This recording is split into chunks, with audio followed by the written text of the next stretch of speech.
거기 건너가더니 그 대바게츠 우리의 뚜껑이 열리는데 거기서 뭔가 짐이 나오는 거예요. 대바게츠를 버리고 그 다음에 언니가 제서를 잡더니 그 건너편에 중국으로 넘어가는 거예요. 그래서 저는 얼떨결에 넘어갔는데 거기 앞에 이제 차가 2대가 이제 서 있더라고요. 네, 시청자 여러분 안녕하십니까? 네, 오늘 또 이렇게 새로운 얼굴인데 사무실의 주인공 우리 대표님께서 자기소개 간단히 해주면서 우리 시작하도록 하겠습니다. 네. 어디서 온 누구십니까? 네. 시청자 여러분 안녕하세요. 정식으로 인사드리겠습니다. 저는 유예원이라고 합니다. 대한민국에 오기 전까지는 평양에서 살다가 왔습니다. 지금은 기존에 회사도 열심히 다녔고요. 또 유통적으로 회사를 운영을 하고 있고요. 올해는 또 이렇게 남남북류를 이어주는 결혼정보 회사를 지금 운영하고 있는데요. 오늘은 또 이렇게 우리 심하윤 언니 TV에 놀러 왔습니다. 네. 여러분 잘 부탁드립니다. 야, 역대급 게스트네요. 너무 예뻐가지고 제가 지금 옆에서 보는데 침이 지금 질질 흐르면서 입이 다물어지지 않습니다. 정말 예뻐하는 동생인데요. 네. 오늘 시간은 저는 가까이 몇 번 봤어도 한 번도 왜 왔는지에 대한 어떤 이야기를 없었습니다. 근데 북한을 떠나올 때가 몇 년도였습니까? 2010년도였어요. 오, 저랑 비슷하게 하네요. 네, 2010년도에 아주 추운 겨울이었죠. 사실은 저는 대한민국에 오는 것을 사실 몰랐었어요. 왜냐면요, 오래전에 저희 부모님께서 한국에 오시려고, 온 가족이 한국에 오시려고 한 10년 동안 준비를 하셨는데, 이게 가족이 함께 온다는 것이 쉽지는 않은 거잖아요. 부모님이 정말 똑똑하셨습니다. 그렇죠. 이제 부모님께서 무역을 하시다 보니까, 이제, 우리 그 자녀들은 이게 좀 정말 이렇게 자유가 있는 이 땅에서 좀 꿈도 키우고 여기 와서 자기의 또 이제 그 자식들만큼 그렇게 키우고 싶은 그런 마음이 계셨던 것 같아요. 근데 그때 당시에 저희가 어리다 보니까 부모님들의 그 속마음을 알 수가 없는 거잖아요. 그리고 그러다 보니까 사실은 북한에서 우리 여성들이 다 결혼을 빨리 가잖아요. 근데 저희 이제 가족은 저도 결혼을 늦게 한 케이스거든요. 다들 이제 저희 시대 때는 한 20살부터 결혼을 갔어요. 근데 저는 26살에 갔거든요. 그러니까 그게 이제 가족을 꿀 수 있는 브로커를 이제 부모님께서 찾으셨는데 워낙 이제 단독으로 가시는 거는 많으시지만 가족을 끌 수 있는 브로커가 없었던 거죠. 부모님이 대단하시다. 어떻게 큰 가족을 데리고 오려고 생각하셨을까? 그래서 그렇게 생각을 하고 있었는데 저도 이제 결혼을 하게 되었고 근데 어느 날 연락이 왔어요. 네, 저희 평양에서 살고 있는데 연락이 왔는데 부모님 많이 이제 아프시니까 빨리 집으로 부모님 집으로 오라고 하는 거예요. 그래서 그때는 좀 우리가 북한의 교통이라는 게 굉장히 좀 힘들잖아요. 불편하고 어렵기 때문에 어디가 그렇게 많이 아프신지 근데 생사를 이제 오간다고 하시는데 마지막으로 저한테 이제 저희 언니가 전화가 왔었어요. 부모님이 이제 떠나가면은 또 2번 다시 부모님 얼굴을 보지 못하니까 빨리 오늘 중으로 떠나라고. 그래서 저는 그 당일날에 원래는 이제 국경연선으로 내려오려고 하면 뭐 승인번호에 뭐에 이제 복잡하잖아요. 그렇죠. 근데 저희 또 북한에는 또 그렇게 이제 갈 수 있는 그런 방법이 있잖아요. 나름 그런 집에 있으셨나 봅니다. 함부로 그렇게 못 내려오는데. 그렇죠. 그래서 그날에 내려가는 차편이 있다고 얘기를 하더라고요. 전화를 해서 물어보니까. 그래서 제가 출발을 했죠. 근데 다행히 정말 운이 좋게도 원래는 이제 평양에서 우리 그 국경으로 내려오려면 기본적으로 뭐 3박, 뭐 4박, 5박까지 걸리는 경우가 있는 거잖아요. 만약에 거기에 뭐 1호 열차가 갈 경우에는 이건 무조건 이제 5박까지 가는 경우가 있는데 저는 2박 3일 만에 도착했어요. 너무 신기하게. 오라는 그런 거였었는데 그때 우리가 국경 그 2월 말쯤 하면은 거의 이제 약간 좀 강이 풀리기 시작하는 그 시점이잖아요. 그래서 부모님께서 굉장히 저는 1개월을 미뤘거든요. 내려오라고 하는데 내려오기 힘들고 그때는 제가 이제 어린 아기가 있었기 때문에 네.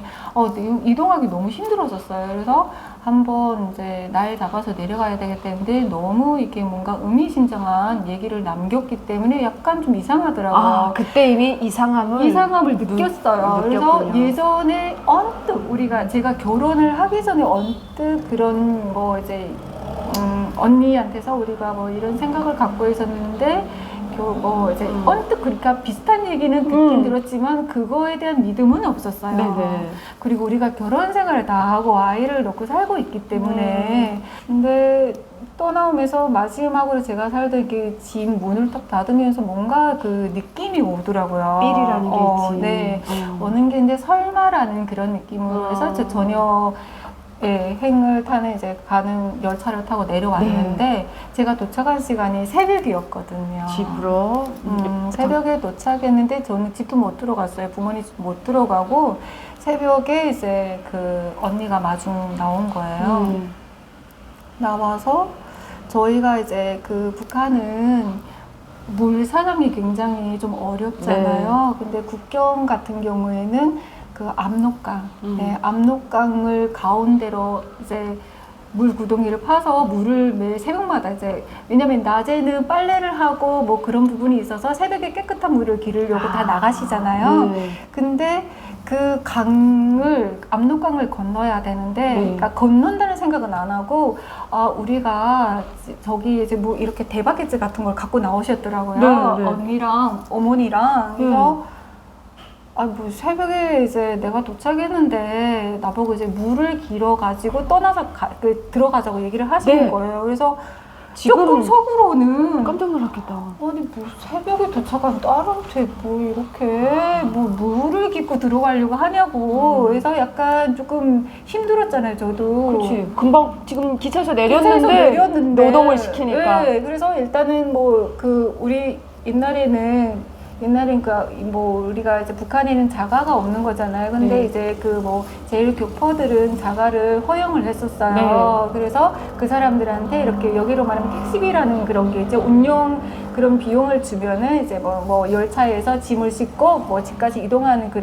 그런 거는 있었거든요. 그래서 제가 이제 그 열차에서 그 차를 타고 국경 지역까지 갔죠. 갔는데 거기서 이제 대바게지를 뒤에 풍부해서 내리는 거예요. 그래서 갑자기 왜 대바게지를 내리냐고 했더니 나왔던 김에 우리가 새벽에 물이나 깃고 가자고 그러시는 거예요. 근데 사실은 저는 약간 뭐 딸이 이렇게 내려왔는데 너무 힘들잖아요. 그래서 지금 내려오자마자 강을 건너는 지금 그런 거죠. 기가 막히네요. 그러니까 저는 아무것도 모르는 상황이었고 그럴 수 있겠네요. 그래서 강을 건넜는데 거의 이제 우리가 이게 가운데 이게 강이잖아요. 그러면 대부분은 거의 이렇게 건너가서 중국에 거의 넘어가서 물을 깃게 만들었어요.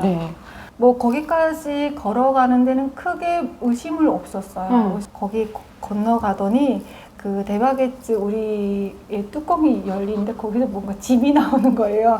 저희가 이제 아기가 있다 보니까 아기들 짐 붙어서 해서 갖다 놓은 짐 같은 게 나오는 게 대바게지를 버리고 그 다음에 언니가 제서를 잡더니 그 건너편에 중국으로 넘어가는 거예요. 그래서 저는 얼떨결에 넘어갔는데 거기 앞에 이제 차가 2대가 이제 서 있더라고요. 그래서 차를 이제 타고 가는데 저는 약간 순간에 모든 일들이 일어나서 이게 무슨 상황이지라는 그런 생각밖에 없었어요. 그리고 거기서 뭐 어떤 말을 할 수도 없고요. 제가 이제 그 평양에는 결혼을 해서 제가 올락을 갔기 때문에 국경연선에 살았었어요. 제가 고향이.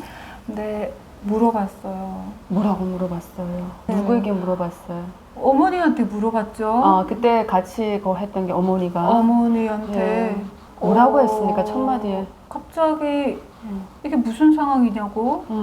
그리고 막 아기가 어렸으니까 아기가 막 울고 있지. 지금은 이렇게 정말 웃으면서 얘기를 할 수는 있었지만 그때 상황에서는 정말 어떤 그 표현을 할 수 없는 그런 말이었어요. 그래서 어머니가 이제는 돌아갈 수 이렇게 손을 잡으면서 이제 우리 돌아갈 수 없다고 이제 더 좋은 곳으로 우리가 가려고 어쩔 수 없는 우리가 이제 이 길을 선택을 한 거니까 가족들과 같이 가자고 얘기를 하시는 거예요. 근데 어디라는 거는 말씀을 안 하시는 거예요. 그래서 그곳이 저는 중국인 줄 알았어요. 네네.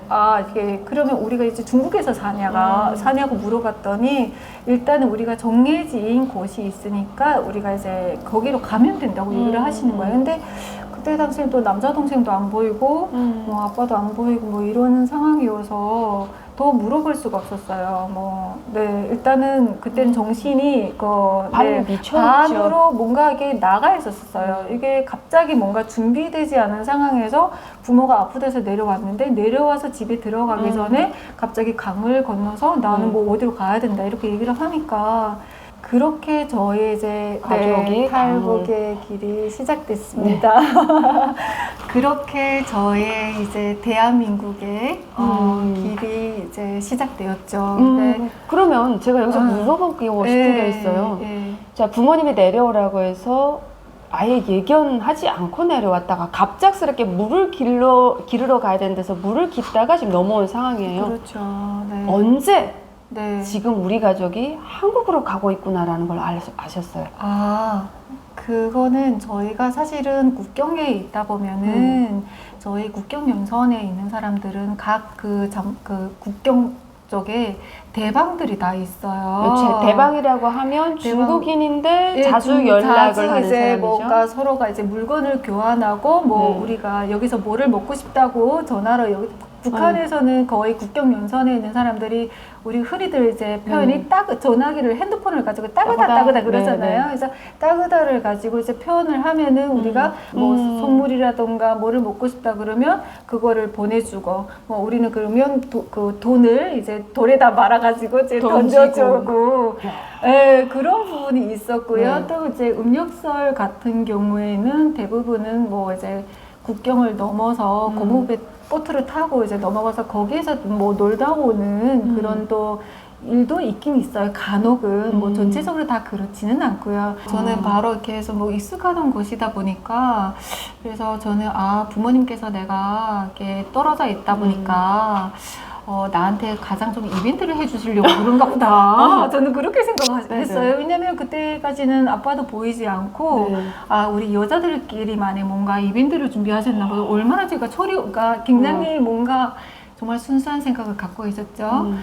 그런데 이제 잠시 후에 저희 이제 목적지에 우리가 도착을 했었어요. 도착을 했는데 언니랑 저랑 같이 갈 데가 있다고 얘기를 하는 거예요. 그래서 갔는데 거기에 이제 한참 대기를 하고 있더니 저 이제 북쪽 우리가 조금 전에 건넜던 그쪽 길로 저희 북한 쪽에서 저희 남자 동생하고 아빠가 이제 오시는 거예요. 그래서 조금은 좀 위험한 상황들도 굉장히 좀 많았지만은 그래도 좀 감사하게도 무사히 국경 넘어오셔가지고 함께 그때부터 이동을 끊임없이 하기 시작했었어요. 근데 겨울이다 보니까 눈도 굉장히 많이 쌓이고 위험한 일들도 정말 누구나 겪고 있는 이 대한민국의 자유를 찾아오려면 누구나 그렇게 쉽지 않은 목숨을 걸고 오는 길이잖아요. 그 과정에 저희가 어린 아이와 함께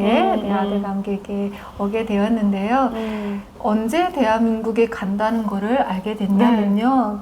아빠하고 남자 동생까지 오다 보니까 예감이 이상한 거예요. 그래서 그러면 엄마가 처음에 나한테 얘기하던 좋은 곳이라는 게 어디냐 이랬더니 우리가 이제는 한국으로 갈 거라고.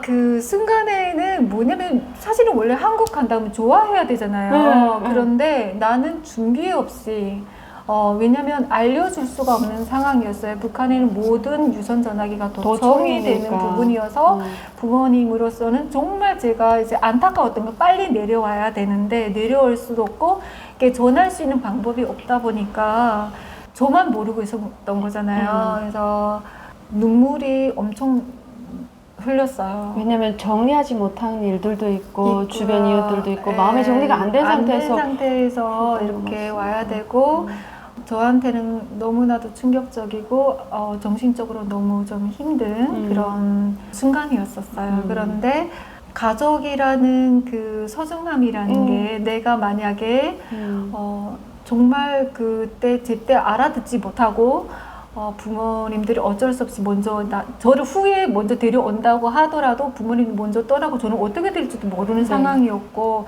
순간에 그래도 내가 빨리 그래도 캐치해서 내려오긴 내려왔고 뭐 순간에 모든 일들이 이루어지긴 했지만은 그 노정이 좀 힘들었기 때문에 사실은 제가 멀미를 엄청 심하거든요. 아이가 이제 그때는 데리고 오던 아이는 몇 살이었습니까? 돌이 딱 지났었어요. 어머. 네, 돌이 너무 딱 지난 네, 돌이 너무 지난 상황이었는데 그때는 이동을 하다 보니까 이유식을 시작했는데 이유식을 먹일 수가 없는 상황이다 보니까 다시 이제 모유를 하기 시작한 거죠. 네네. 근데 멀미를 너무 심하다 보니까 모유는 안 나오고 아이는 막 울고 좀 너무 힘들고 막 그때를 생각하면 왜 그 한국이라는 나라에 가는 게 너무 정말 좋은 곳이라는 건 생각했지만 그 과정이 너무 힘들다 보니까 중도에 나는 그만두고 싶은 생각이 간절했었어요. 왜냐하면 이게 멀미를 하지 못하신 분들은 이 고통을 모르시겠지만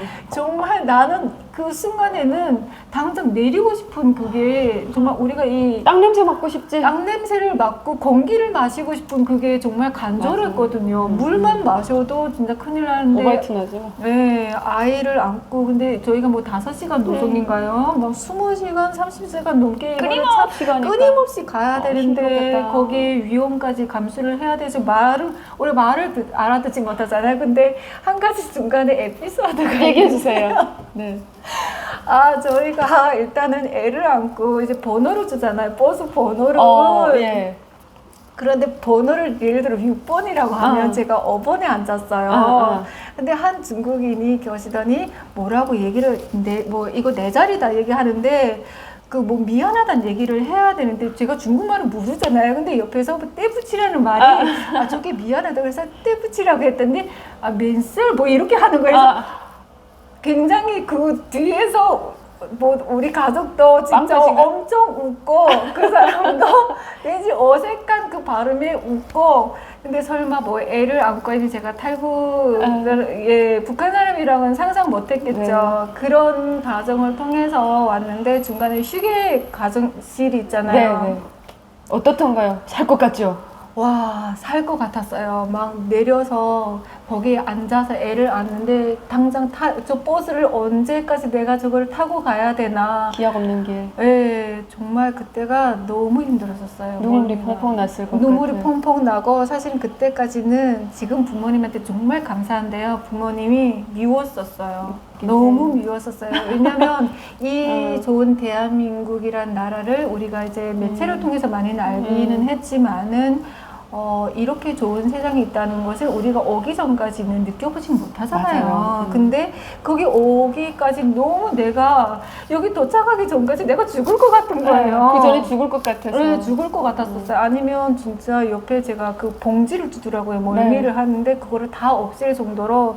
근데 감사한 거는 제가 아이를 안고 이렇게 멀미를 하다 보니까 옆에 있는 그 중국인 분이 아이를 이렇게 저는 그때는 벙어리 흉내를 했잖아요. 뭐 알아듣지 못하는 것처럼 뭐 이렇게 멀쩡하게 생겼는데 멀쩡하게 생겨가지고 뭐 이렇게 하다 보니까 애를 안아서 이렇게 뭐라고 뭐 저는 알아듣지 못할 그러니까 편하게 뭔가 이렇게 하라고 그러시는 것 같더라고요. 그래서 그때의 순간순간에 그래도 도움이 손길들이 많이 찾아왔었고 여기까지 그래도 무사히 이렇게 왔는데 내가 비행기를 타고 도착을 했는데 그 인천공항에 딱 들어섰는데 그냥 내 아이를 안고 그리고 우리 가족이 누구 한 명도 그 위험한 길에서 진짜 낙오되지 않고 다 올 수 있었다는 것에 그래서 서로가 이제 서로가 막 안고 정말 많이 울었었어요. 인천공항에서? 예, 인천공항에서 많이 이렇게 울면서 고생했다고. 그리고 정말 고생했다고. 우리 이제는 됐다고. 도발할 게 뭐가 있겠어. 가족이 나왔는데. 없었고